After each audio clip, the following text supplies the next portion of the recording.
Thank you. That was such a kind introduction. I'm really happy to be here and to talk with you briefly about this concept of promoting quality of life for persons with dementia, and specifically with a focus around helping folks stay active and connected in their communities, kind of related to that Dementia movement that Catherine was talking about.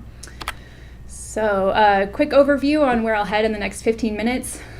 Just hit on a quick background of dementia. I know we're all already familiar, but just cover that, and then focus in on the idea of quality of life as a goal of care, and then cover some factors that influence quality of life in persons with dementia, and then focus in on what healthcare providers can do in this area. So some of the background, just some of the facts and figures coming out of the Alzheimer's Association's yearly report that they do. We know that over 5.5 million people in the US live with Alzheimer's or other forms of dementia, which ends up being about 10% of folks over age 65. And the numbers are continuing to grow, with expected that the numbers will triple by the year 2050. So that ends up kind of breaking down state by state. We see here in Washington State, at this point, there's about 100,000 people who live with Alzheimer's or other dementias. So we know with dementia, comes changes in memory, changes in thinking, but there are some other potential challenges experienced by the person, which could include things like depression, anxiety, anger, frustration over some of the changes or how they're being treated, adapting to the diagnosis itself, fear and shame because of the social stigma, thinking about the social environment that people are within when they receive that diagnosis and then continue to live. Potentially having that sense of no longer being able to contribute or being told, you're no longer able as you were before. Sense of social isolation or loneliness, withdrawing from usual activities that might have given more sense of meaning, purpose, and joy. Fear of becoming a burden to others, sense of losing control over your life, or just experiencing that natural grief process of adjusting to this diagnosis and how it plays out. So, in the midst of some of these possible challenges that a person or their family could experience, what can be done? Thinking about quality of life as a goal of care. So we know we don't have that proverbial cure for Alzheimer's disease or other dementias. We don't have that treatment yet that can really modify the course of the disease. So what can be done? We know that people live for 2 to 20 years beyond a diagnosis of something like Alzheimer's. On average, it's maybe 8 to 10 years with Alzheimer's. And we know that it is possible to live well with dementia. Many people with dementia rate quality of life as good or excellent, despite that list of challenges that I just listed off in that last slide, and despite some of the cognitive or changes that are happening. So with that in mind, one of our primary goals can be to promote quality of life in the folks that we work with, making those years as good as possible. I want to turn to several experts on this idea of quality of life in dementia. There's quotes from 3 people with Alzheimer's who live here in the Seattle area. This is Alice. She says, "After hearing the news, I just felt totally lost. But you know what? I have a good life. That sounds crazy, but I do. I get out, I have fun, I don't worry about Alzheimer's. Because if you can't fix it, then you have to find a way to live with it. I've got a group of people who love me and who stand by me, and that is what life is supposed to be. I just want all the happiness I can have, and that's what I go for." So looking here for Alice, recognizing the challenge and the feeling of being lost, but what she's doing, she's getting out, she's having fun, she's finding ways to adapt and live with what she has, she's being connected to other people who she loves and who love her, and she's aiming for happiness, which is kind of a great life goal for all of us. Mary, also with Alzheimer's here in Seattle, she says, "You kind of feel free because you have the situation you can't do a lot about. You might as well do the things you really want to do, the things at the top of your list. I've tried new things like folk dancing and drumming, so you don't feel like your life is draining away. No, it can get richer in some ways." Thinking about for Mary, for her, there's been this kind of clarity that comes with this diagnosis around, knowing that I have this life-limiting condition, what is important to me, and how can I focus in on that, and maybe do some things I've never even done before. Miriam, she's a nationally renowned advocate around Alzheimer's disease. She's been living with Alzheimer's for about 8 years now. And she says, when I was diagnosed, I made some choices about how I was going to live my life because I didn't know, and none of us know, how many good years we have left. And so I just started to do the things that I love to do. I went to lots of places. I met wonderful friends. There is life after diagnosis, and it can be really wonderful. So again, with Miriam, similarly, kind of honing in on what is it that she wants her life to be about at this point. What's important to her, getting out and doing the things she wants to do, meeting wonderful people, connecting with people that she enjoys, and finding life beyond diagnosis. There's been so much work in looking into quality of life in persons with dementia. One person that I'll just mention locally, Rebecca Logston, she's a research professor emerita in the School of Nursing here at University of Washington, and has really dedicated her career toward researching quality of life in people with dementia and factors that contribute to it. Part of what she's done is interviewed a lot of people with dementia and their loved ones. And as those previous slides from the other experts showed, people with dementia can very easily share what quality of life means to them and what helps them feel better versus other things. Some of the things that Rebecca and her colleagues found that persons with dementia report as far as factors contributing to quality of life: mood is a big factor, engagement in pleasant activities, and ability to perform ADLs. And then caregivers in talking about their loved one and what promotes quality of life, or the factors there, also mention mood, engagement in pleasant activities, as well as physical and cognitive functioning. So what Rebecca and her colleagues hone in on is just that overlap there around mood being a key factor, what it is that can help you kind of, as Alice said, get toward as much happiness as you can get, and engagement in pleasant activities, staying active in the things that you enjoy. Another framework that I enjoy around quality of life, this is from Dr. Al Power, who's a geriatrician, who's written a lot of articles and books, one of them being Dementia Beyond Disease, Enhancing Well-Being, which I do recommend to you. But that's where this diagram comes from. It's a little bit modeled on that hierarchy of needs, but his focus is on what are those factors that really enhance or contribute toward well-being in people with dementia, or quality of life in people with dementia. And they're things, that any of us also would aspire to. Things like sense of identity. People here in the US being diagnosed with dementia are being diagnosed in that context of, I think, therefore I am. And if you're told, you're having some thinking problems, what does that do? What does that do to your sense of identity? And how can you reinforce the identity that the person has, regardless of their thinking or memory? As well, up there, a sense of connectedness, connection to other things and people that are important, meaning, finding a sense of purpose, and reaching out for joy and happiness. Along with thinking about the factors that promote quality of life, I like to mention that the idea of maintain strengths within people with dementia themselves. So there can be that idea of dementia has a lot of losses. There's a lot of maybe loss of abilities in different areas. However, there are also plenty of maintained capacities and strengths in people with dementia that they themselves can use to build their own quality of life and enhance their quality of life. And just some of them are up here in this list, but things, for example, like procedural memory, knowing that procedural memory is a type of memory that's really well maintained in people throughout a lot of the course of the disease, being able to remember how to do something, or even learning new tasks through repetitively performing those tasks. Distant memories, being able to engage your senses to stay connected with the world around you, using your emotions, especially honing in on imagination and creativity. So much potential for creative expression can come for people with dementia, which can really be used in a lot of lovely ways to promote quality of life. So, talked about the idea of quality of life as a goal of care, which I know we're all after.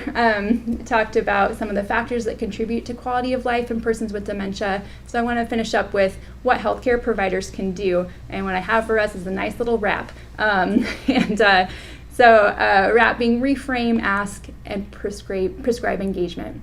Our reframe, for that, we have that opportunity to do some of the work to undo bias before we even interact with our patients or clients that have that are going to receive this diagnosis or are living with dementia, knowing that we do live in that world that really prioritizes cognitive ability, and what can we do ourselves to recognize, okay, people are valuable, worthy human beings regardless of any changes that are happening in their memory and their thinking, and then reinforcing to people that message that life does continue beyond your diagnosis, that quality of life is an achievable goal, that things may look different for you, but you can adapt.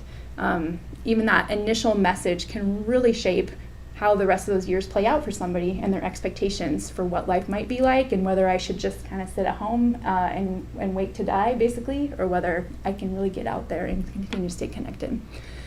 So reframing, ask, exploring with the individual and the family what quality of life means to them, and then P, prescribe engagement. There's an advocate with dementia in Australia named Kate Swaffer who bemoans the fact that she felt like with her own diagnosis and with some of her friends' diagnosis, they basically were prescribed disengagement by their healthcare providers, saying, well, I'm sorry to say you have dementia, you better get your affairs in order and prepare to die. I mean, not in those words, but that was her takeaway, basically, of like, I'm sorry to say, get ready, go get those things in order.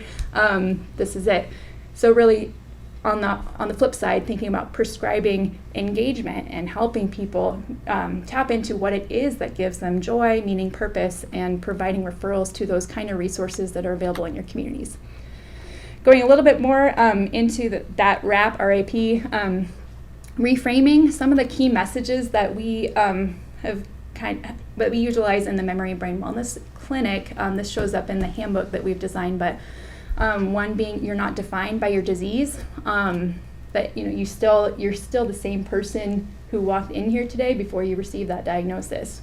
You have people that love you, you have things that you love to do, you have things to contribute moving forward. Honing in that living with memory loss is not easy, but there are ways to cope with it. So being realistic that yes, this is a life-changing thing, there are certainly challenges ahead, but at the same time you can adapt, as some of those quotes earlier on talked about. And you don't have to walk this path alone, that we as your healthcare team are with you, your family and friends and community resources are available to support you. So helping people as they're adjusting, again, getting that sense of there's life moving forward. It may look different, but I can adapt and move forward into this next season. Thinking about reframing and those messages, I just want to point out this is a project. This gentleman is named Neil. He did an advocacy project at a Greenwood Senior Center in Seattle, focused on messages that they'd want the world to hear about living with dementia. And Neil's message here on his poster is, "I'm still here." I asked him, Neil, what does that mean to you? Can you say a little more about that? And he said, well, I'm still alive, I'm still breathing. And he finished by saying, I'm not perfect, but I'm happy. And I thought, thinking about kind of our goals of care and what's possible, people need to hear things like that from people with dementia themselves. Like, yes, this has certainly changed my life. There are absolutely challenges, but you can have that sense of happiness in the midst of it. As far as providing written materials that reinforce that message, there's several up here that you can download for free. I'm going to give you the websites, but I'll just show you what they look like real quick. I mentioned our memory loss handbook that the Memory and Brain Wellness Center created.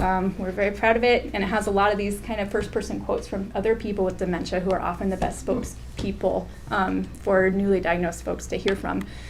Really recommend that. It's free to download. The Dementia Roadmap, which was produced by the state's Dementia Action Collaborative. This is a great guide that's focused toward family caregivers.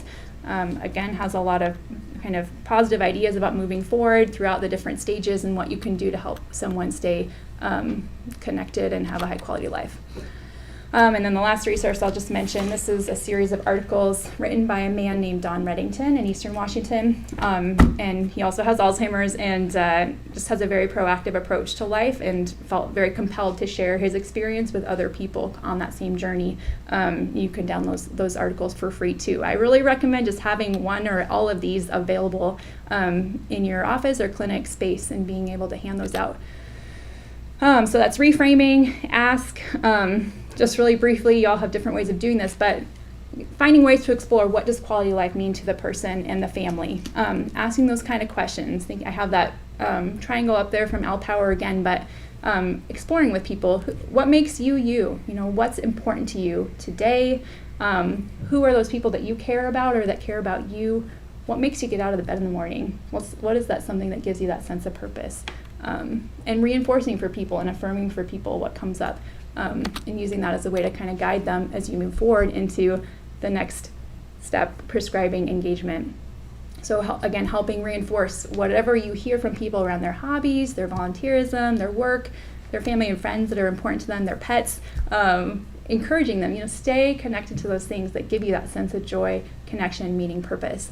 And then, my area of passion, also prescribing engagement in different kinds of community resources and community programs that are tailored to people with dementia and their loved ones. Now, in different areas, there may be more or less of these things available, but support groups are one thing that are more commonly available for folks with dementia, and especially for care partners. But looking to see, are there support groups in your areas where people can stay connected with others going through the same types of things? Are there social engagement programs or exercise programs for people with dementia? In Washington, there's a program that Rebecca Logston was involved in developing called Staying Connected, or also Staying in Motion, that focuses on physical activity and social connection, that's funded through the state, that's available in different areas. Are there adult day or adult day health programs in your area? Are there other community-based programs, things like Alzheimer cafes, memory loss walking groups, art programs, and one example of that type of thing, the Alzheimer's Cafe. This is a model also called Memory Cafe. There's about 16 of them that meet regularly in Washington State, but this is just a regular opportunity for people with dementia and their loved ones to gather together in a cafe or a coffee shop, informal location, have a bite to eat together, and just connect socially. So that opportunity to build those social connections. This quote up here is from Roger, who's been involved in Seattle for a long time with these cafes. He said, "When people like us get together, those with dementia, there's a lot of love there." Another example of just ways to find connections. There's a growing number of Alzheimer cafes at this point. I just like to put in a plug for, if there's not one in your area, it's one of the easiest programs to also start by reaching out to other community partners. How do you find these programs? Some quick links. The Alzheimer's Association can be a great resource as far as calling in their helpline, and from their national office they can hopefully dig down to see what's available in your area. I also highly recommend the area agencies on aging within your state that are oftentimes a bit more closely connected to what's happening on the ground, and there's a website that lists the ones appropriate to each county up there. I do want to put in a plug for Momentia Seattle, even though it is kind of based more in the Puget Sound region, but there's now Momentia organizing groups in Bellingham and the Olympia areas, as well as Snohomish County as well. And this focus is around providing opportunities for people with dementia and their family members to stay active and connected in the community. So kind of offering up, creating these opportunities like walking groups, like art gallery tours in the museum, like improv workshops, and Alzheimer cafes. Other resources where you could find these programs would be senior centers, parks and rec, faith communities. And I'm going to leave you with one more quote from Mary, who said, "At one point, my doctor told me, stay active and stay social. That's the best advice I've gotten anywhere." Thank you very much.